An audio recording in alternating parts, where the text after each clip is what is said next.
My name is Sydney Young, and I did my final project on gang violence prevention because, as you know, gang violence is one of the reoccurring problems that's actually hard to stop because no matter how hard you try to prevent it, it's steadily occurring no matter where you live at, whether it's in Nebraska, Texas, Los Angeles, anywhere. It's crazy. Um, Most gang violence happens in neighborhoods that are low budget, should I say, like what people call it projects. But sometimes not only does it happen in those kind of neighborhoods, but also gang violence goes on into the schools in those kind of neighborhoods as well. Many people assume that African American as well as Hispanics come from a background where there's a high poverty rate or a single parent household, which so they feel the need that they need to go out and join gangs for that family feel, protection, or just to have somebody watch their back. Amongst other cultures, gang violence is also dominating the African American culture. And to be honest, you hear about gang violence in the African American culture more than you do any other culture, especially in Nebraska. Many people say that gang violence is the reason why some students are violent at school, but I don't believe that.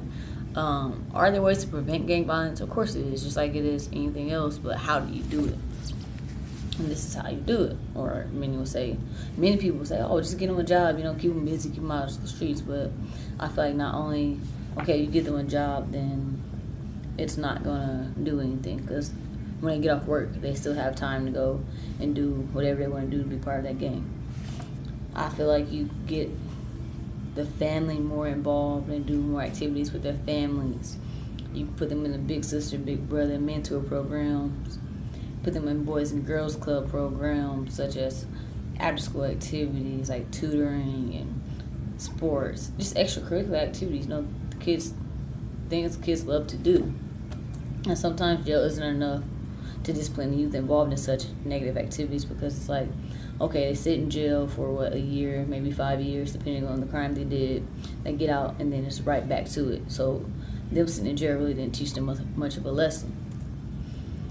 And then you have programs like Beyond Scared Straight, where it's like, okay, you allow them to go through the whole jail process before they actually get sentenced, so they have an extra chance to turn their life around. And I just feel like these children need someone to lead them in the right direction, more so than those OGs, which are the original gangsters. And it's crazy because they just really need someone to lead them in the right direction, to shed some positive light on them. Someone to let them know that it's more than life and drugs and gangs and guns. It's more than just getting quick money on the street.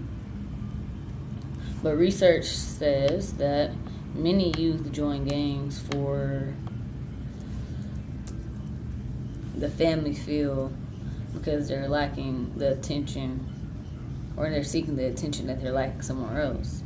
That's how these children are nowadays, and they seek a positive authority figure because they lack it at home. Like the authority figures that they're investing their time in are clearly the ones who really don't care. They take advantage of these young men or these young children because they know, like, oh, they're my OG, they're my BG, aka my baby gangster, and I'm gonna let them do this, and they'll get the consequences instead of me.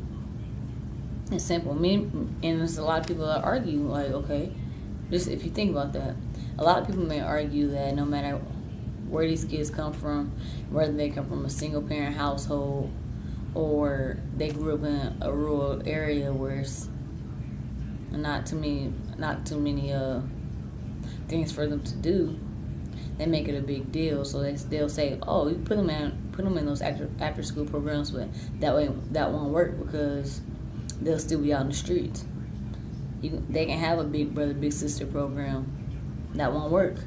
Many people may disagree. Many people may agree. No matter what you do, gang violence will never be prevented in my eyes, unless the community steps up and does more positive things for these children instead of just letting them know, like, oh yeah, little man, come sell this dime bag and I'm gonna show you how to make this quick money real easy, or things like that. And many role models to these children are convicts or felons themselves and really don't care too much about the child with the future, because they'll do whatever they want for them just to be cool. You know, you see those 13-year-olds out here, and it's just like, oh, well, he's selling drugs, I'm gonna sell drugs too. It's just what's in nowadays, and that's not okay.